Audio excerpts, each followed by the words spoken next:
दोस्तों नमस्कार। आपका हार्दिक स्वागत है आपके अपने चैनल लीगल आई में। यह अंधकार से प्रकाश की ओर चलने की व्यवस्था का चित्रण करता है। दोस्तों, एक साहित्यकार ने लिखा है कि दर्पण झूठ ना बोले।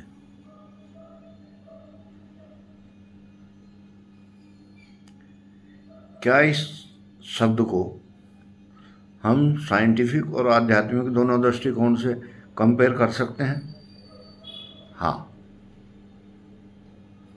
जब आप दर्पण में अपना चेहरा देखते हैं तो आपके चेहरे की रंगत बता देता है। आप क्रोध में हैं, प्रेम में हैं, आपके चेहरे पर गंदगी लगी हुई है, ये सारी जो खूबियां हैं उनका विस्तृत वर्णन करता है। लेकिन अगर इसी दर्पण के ऊपर डस्ट लगी हो या भाप लगी हुई हो तो एक्सप्लेन करने की स्थिति में नहीं होता। क्यों? क्योंकि इसकी जो चमक है वो तब तक ही है जब तक ये सात्विक और क्लीन है, तब तक ये प्रॉपर वर्क करता है। ऐसे ही एक पानी की भरी हुई बाल्टी में अगर आप अपना चेहरा देखते हैं तो वो साफ दिखाई देता है, लेकिन अगर उसमें कुछ चीज़ डाल दें और उसमें लहर उठ जाए तो आपका चेहरा नहीं देख पाता, विकृति आ जाती है। ऐसी ही विकृति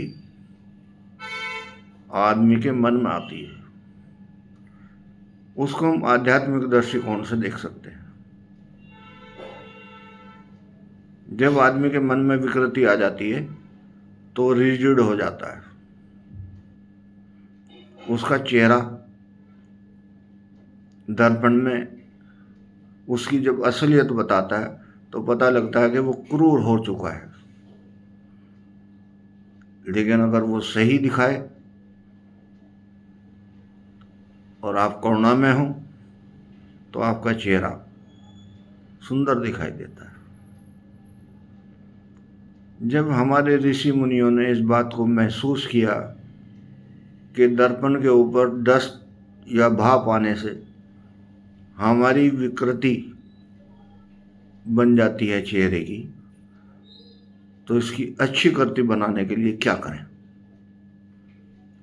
तो दो ही तरीके हैं, एक साइंटिफिक तरीका है, एक आध्यात्मिक तरीका है। साइंटिफिक तरीका ये है ही है कि आप उसकी धुलाई करें, नहलाएं, साबुन से वाश करें।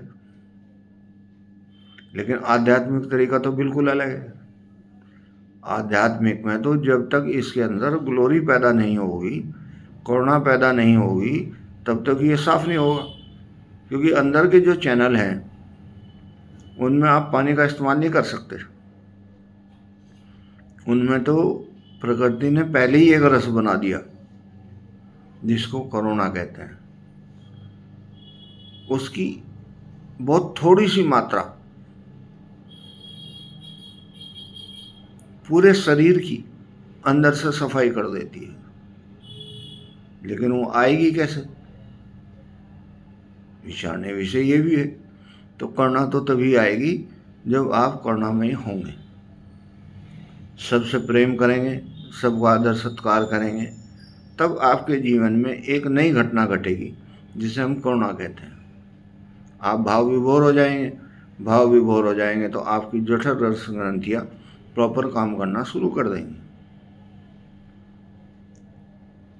वो इस तरह से शुरू करेंगी कि जैसे लुब्रिकेशन दे दिया जाता है। मशीनों में लुब्रिकेशन की भी एक व्यवस्था है कि बाहर से कुछ उसको देने की आवश्यकता पड़ती है, लेकिन मन में तो लुब्रिकेशन होता नहीं है, ना दिया जाता। उसके लिए तो लुब्रिकेशन करुणा ही है। और करुणा कब आती है? जब आप ध्यान करते हैं, थोड़ा जाप करते हैं, और जब दोनों से काम ना चले तो सरेंडर कर देते हैं कि भैया हमारे बस का तो है नहीं है, प्रभु आप संभालो। अब प्रभु कैसे संभालेंगे?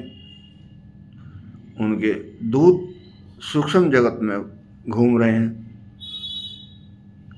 वो आपको हेल्प देने के लिए तैयार है। आप मांगे तो सही, और जब आपने मांगना शुरू कर दिया तो उन्होंने देना भी शुरू कर दिया, और जब देना शुरू कर दिया तो कोरोना भी आई, और कोरोना भी आई तो इंटरनल सफाई भी। मूलतः आदमी के जीवन का सिद्धांत ही है कि वो करुणा में हो जाए, प्रेम भर जाए उसके अंदर, उसका आनंद में कोष चेतन हो जाए, और वो सब जीवों को देखकर प्रसन्न हो और अपने को समर्पित कर दे। और जैसे ही समर्पण होगा, ऐसे ही आपका चेहरा जो फूल की ताजी पखड़ियों की तरह खुल जाएगा। ये इसका प्रमाण है। नमस्कार।